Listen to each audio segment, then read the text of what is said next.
Pemirsa, 52 orang pendaki mengalami hipotermia saat merayakan HUT ke-80 RI di puncak Gunung Bawakaraeng, Goa, Sulawesi Selatan. Satu pendaki tewas akibat insiden tersebut.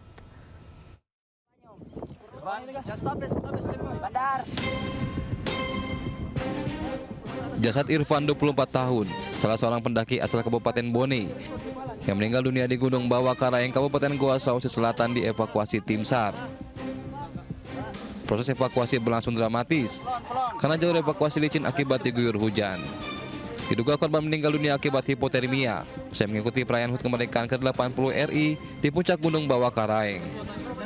Selain satu orang meninggal dunia, tim SAR Merah Putih juga memberikan pertolongan kepada 51 orang pendaki yang juga mengalami hipotermia. Korban yang ditangani oleh Basarnas sampai saat ini 52 pendaki yang dimana kebanyakan mengalami hipotermia.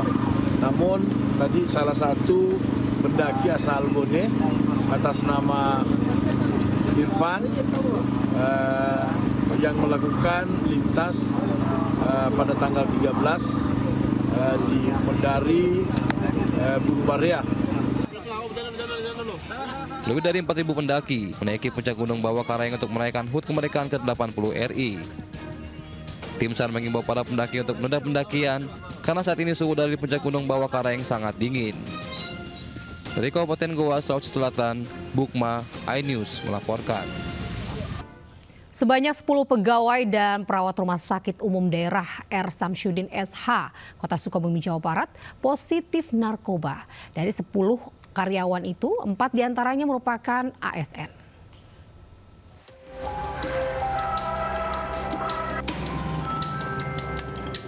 Sepuluh pegawai hingga perawat yang bekerja di RSUD R. Samsudin SH, Kota Sukabumi, Jawa Barat, positif narkotika dan obat-obat terlarang. Dari 10 karyawan yang dinyatakan positif narkoba tersebut, 4 diantaranya diketahui merupakan aparatur sipil negara atau ASN. Temuan mengejutkan ini diketahui setelah dilakukan pemeriksaan berkala yang dilakukan pihak rumah sakit. Ya, 5 perawat, 4 admin. Ya, 1 tadi tenaga outsourcing. Pak, terkait tas sendiri, Pak, sejak kapan, Pak? Mereka cukup bervariasi, ada yang dulu pernah pakai tapi sudah tidak menggunakan lagi. Ya, karena ada sedang stres, ada masalah di keluarga, mereka menggunakan lagi. Ada yang memang baru coba gitu seperti. Kalau sanksi terberatnya nanti akan dipecat atau seperti apa? Itu sesuai dengan hukuman disiplin ASN ya. Hukuman disiplin ASN itu yang berwenang adalah PPK. Kini nasib 4 ASN yang terbukti positif mengkonsumsi narkoba itu tinggal menunggu ancaman pemecatan. Meski demikian, pelayanan terhadap pasien di rumah sakit tidak terganggu. Dari Sukabumi, Jawa Barat, Budi Setiawan, iNews melaporkan. Pegawai sebuah minimarket di Pangkal Pinang, Bangka Belitung, terekam CCTV membobol berangkas berisi uang puluhan juta rupiah. Pelaku menggunakan uang tersebut untuk judi online dan foya-foya.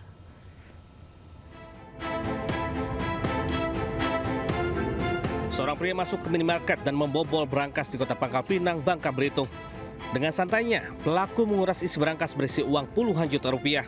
Berbekal video rekaman ini, polisi akhirnya menangkap pelaku di kediaman orang tuanya. Pelaku berinisial AJH, 27 tahun, yang ternyata salah satu pegawai minimarket tersebut. Saat diperiksa polisi, pelaku mengaku uang hasil curian digunakan untuk judi online dan gaya hidup mewah. Membobol hingga 48 juta lebih dan juga melakukan top up di kasir untuk ditransfer ke rekening pribadi miliknya. Uangnya memang digunakan untuk kebutuhan pribadi dan yang bersangkutan memang untuk judi online. Guna proses penyidikan lebih lanjut, pelaku dan barang bukti diamankan ke Polresta Pangkal Pinang. Dari Pangkal Pinang, Bangka Belitung, Haryanto, iNews melaporkan.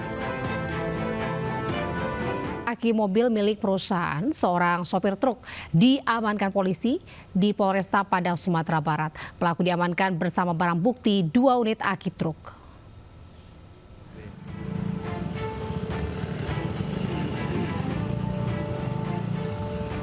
Sejumlah polisi berpakaian preman dari Polresta Padang bergerak menuju lokasi keberadaan seorang pelaku pencurian spesialis aki truk di daerah Aur Duri, Padang Timur, Kota Padang. Pelaku diamankan polisi di sebuah rumah kontrakan. Pelaku diboyong ke Mapolresta Padang bersama barang bukti 2 unit aki truk yang dicurinya dari tempatnya bekerja. Dalam menjalankan aksinya, pelaku yang merupakan sopir truk ini berpura-pura meninggalkan kendaraannya di pinggir jalan raya karena kendaraan tersebut mogok. Kemudian pelaku mengambil aki truk seolah-olah hilang dicuri orang. Aksi pelaku terbongkar setelah pemilik perusahaan mendapati aki truk dijual ke seorang penadah di daerah Lubuk Kilangan. Setelah mendapat laporan masyarakat, kita ada pencurian 363 yang dilakukan di malam hari. Setelah kita melaksanakan penyidikan dari barang yang hilang yang diambil tersangka, kita melacak atau mendeteksi sebagai pelaku. Selanjutnya malam hari kemarin kita melaksanakan penyelidikan langsung ke lapangan dengan tim Rewang dan berhasil kita mengamankan yang diduga tersangka. Tersangka terancam hukuman 9 tahun penjara. Dari Kota Padang, Sumatera Barat, Budi Sunandar, iNews melaporkan. Pemirsa, 8 unit bangunan terbakar hebat di kawasan Jalan Cilontoh, Kecamatan Lengkong, Kota Bandung, Jawa Barat. Angin yang cukup kencang membuat bangunan yang ada di seberang sungai juga ikut terbakar.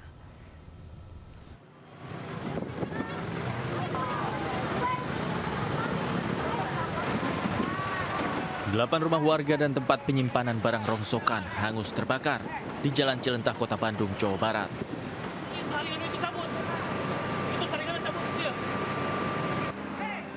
Petugas dibantu warga bahu-membahu memadamkan api dengan alat seadanya. Namun angin yang cukup kencang membuat api dengan cepat membesar dan sulit dipadamkan.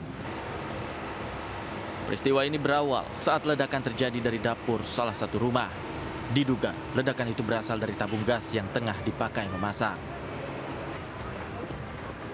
7 unit mobil damkar dikerahkan ke lokasi untuk membantu memadamkan api. Ngeremet ke gudang rongsokan. Bangunan apa itu, Pak? Rongsokan. Rongsokan. Ya, rongsokan. Diduga dari bangunan rongsokan. Ya. Ada berapa bangunan, Pak, yang kebakar, Pak?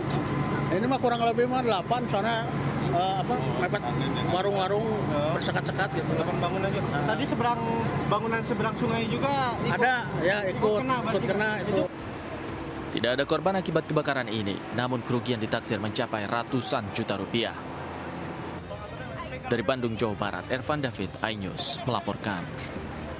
Kita ke informasi lainnya, pemirsa. Minibus yang dikemudikan seorang lansia terjun ke dasar turap setinggi 4 meter di Jalan Parigi Baru, Tangerang Selatan, Banten. Sang lansia pun menderita luka lebam pada bagian wajah akibat kerasnya benturan.